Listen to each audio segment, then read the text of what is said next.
Magandang hapon sa inyo pong lahat. Gabi, araw, ayan sa ibang bansa, mga kaibigan po natin sa ibang bansa. Ayan, magandang gabi o araw man. So ayan. Yan yung mapapakita po natin yan, yung mga mutya na pinadala po sa atin, ating pong kaibigan, ating utol. Yan, pakita ko po sa inyo yung mga iba-iba pong klase mga mutya.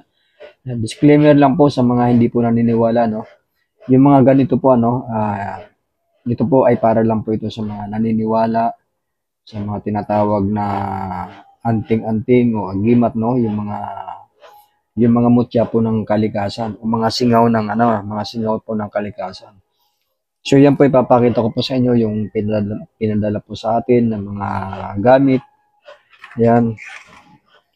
So yan, sa bago pong mapapadaan, yan baka naman. Yan, pakipindot na rin po yung notification bell para updated po kayo sa ating po mga upload ng mga videos. Yan. Yung mga mutya na ating po ipapakita, yan ay para lang po sa mga naniniwala po sa mga anting-anting o mutya ng kalikasan na tatawag na agimat. Itong mga singaw ng kalikasan.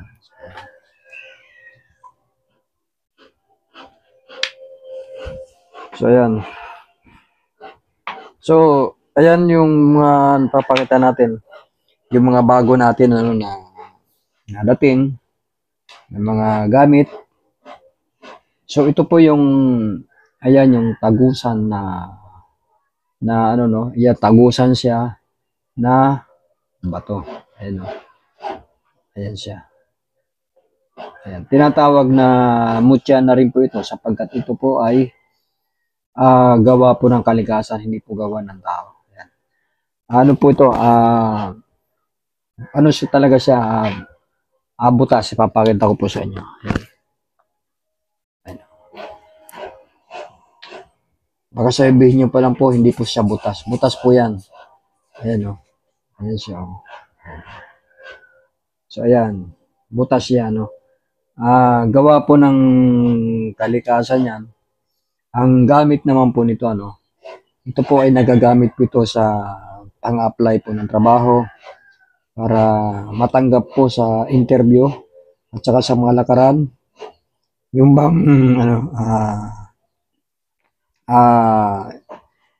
magiging wala pong magiging problema sa mga sa kalye, lalo na po sa mga driver. Mas po ito sa mga driver yung mga ganito.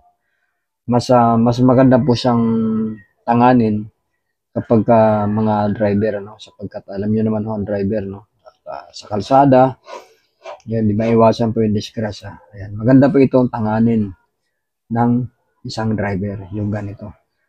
So ayan, tagusan na bato. Ayan. Napakaganda niyang gamit sa para po sa mga driver. Tapos ito pong isa ayan. Itong isa, ayan. Ito, isa po siyang uri ng tipay na kinain ng kalikasan. O naging na siya ng kalikasan. Ayan. Isang shell na tipay. Yan, po yan, talaga mga legit siya sapagkat hindi po yan nadaan sa mga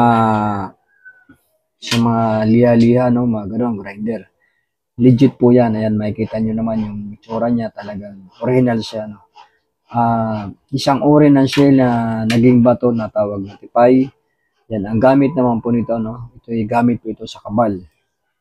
Kunat po ng balat, kunat ng laman, tibay ng buto, tigas po ng buto. Yan. Yan. Maganda rin po itong tanganin sa mga driver sapagkat sa mga disgrasya lalo na po sa mga banggaan. Yan. Napoproteksyonan po yung katawan po ng driver kapag may tangan po nito sapagkat ito po ay kabal, yung tinatawag na kunat. So maganda po siyang tanganin ng isang driver, yung ganito pong klase ng mga shell na naging bato, pangkabal. Hindi po siya pwede sa negosyo yung mga ganito, sapagkat yung mga ganito ay pamproteksyon. So, ayan. Napakaganda pong gamitin, lalo po sa mga driver. Kabibi o tipay na naging bato. Ayan. Tapos ito naman, ayan. Ito, isa rin po siyang uri, ano rin siya, kabibi rin siya, na, ito kabibi naman to, na hindi po siya, hindi po siya, ayan, ano siya, yung bang tinatawag na kinain na rin ng kalikasan. Isang uri ng shell na naging bato rin, ganun din po ang ano nito, sa kabal. Ayan. Mainam po ito sa kabal. Ayan.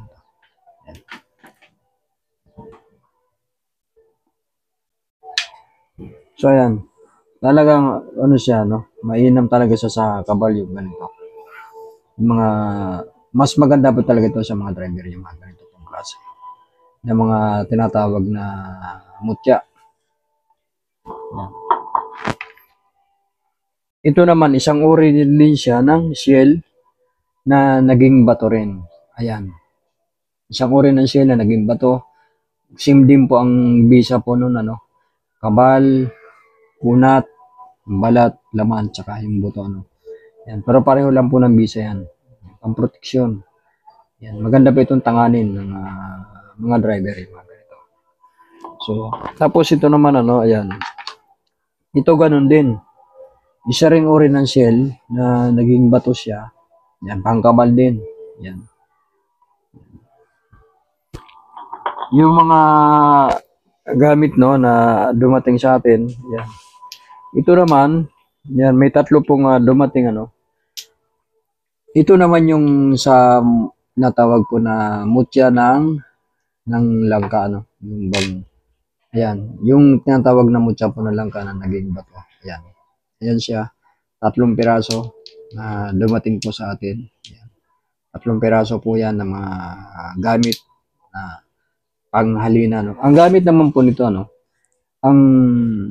ang mutya po ng langka, yan.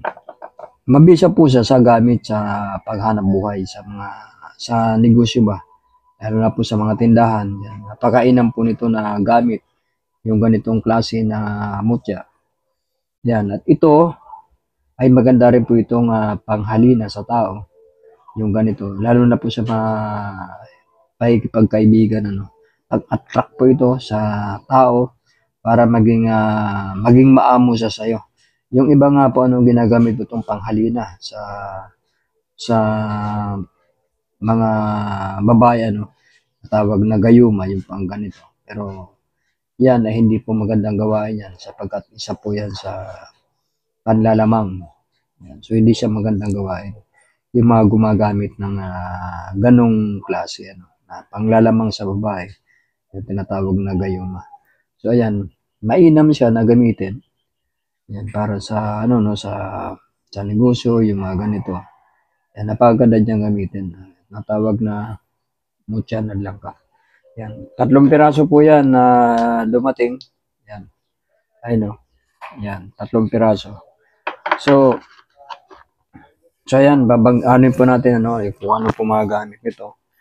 Tapos ito naman ayan. Sa iba naman, ayan yung ito, yan. 2 pirasong maliliit na isang kural siya na kural na ang kural kasi nakukuha lang to sa dagat, sa mga pampang ng dagat. Pero ito nakuha sa bundok. Yan. Sa bundok po ito nakuha Pero ang kanyang reflection siya ay sinag-araw. So ayan. Ang bisa naman po nito yung ganitong klase. Ito po ay maganda po ito lalo kapag pampalubag loob sa tao. Yan. Pagka ang tao talagang galit na tapos mayroon po kayong tangan nito. Ang kanya pong kalooban ay nagiging mababang kanyang kalooban, pampalubag loob ng tao. At saka yung ganito maganda rin po itong tinatangan na sa mga gubat kapag may tangan ganito ang ano po nito ang naging bisa niya sa kagubatan. Ito ay nasisilaw yung mga hindi po katulad sa atin o katulad ng mga engkanto. Yan kapag meron ka pong tangan na ganito. Yan. Silaw sa sayo. So hindi sila makakalapit o hindi ka mapaglalaruan doon sa gitna ng kagubatan pagka meron ko pong tangan nito na refleksyon ng araw, sinag araw. Yan. Na bato. Yan. So ayan, yung mga gamit po niya na kung anong mga ano niya, kung anong mga gamit niya talaga na ano. So ito naman, isang uri din siya ng shell na naging bato rin. Ayan. Naging bato rin siya. Ayan. Naging bato rin na shell. Ayan. Ganon din po ang bisa nito. Katulad din po nito. Ayan. Isa rin po siyang ito naman, isang uri ng shell na naging bato rin na tipay.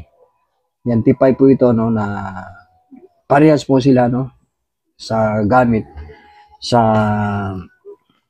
kunat ng balat laman, tibay ng buto. Ayan.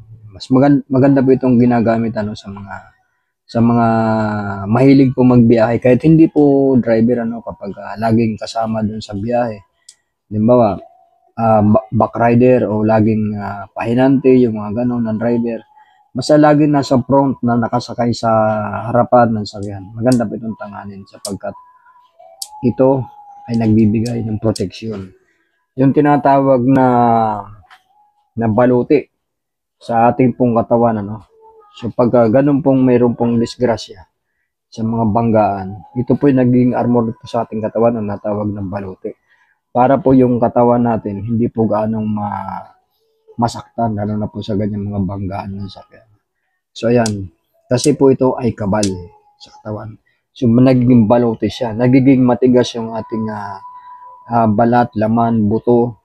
So protection siya na hindi mapinsala gaano yung tao na nagtatangan po nito. Yan. Pareho po siyang shell na naging bato na gamit sa mga biyahero. Yan. Maganda po yan na gamit. So ito naman yung iba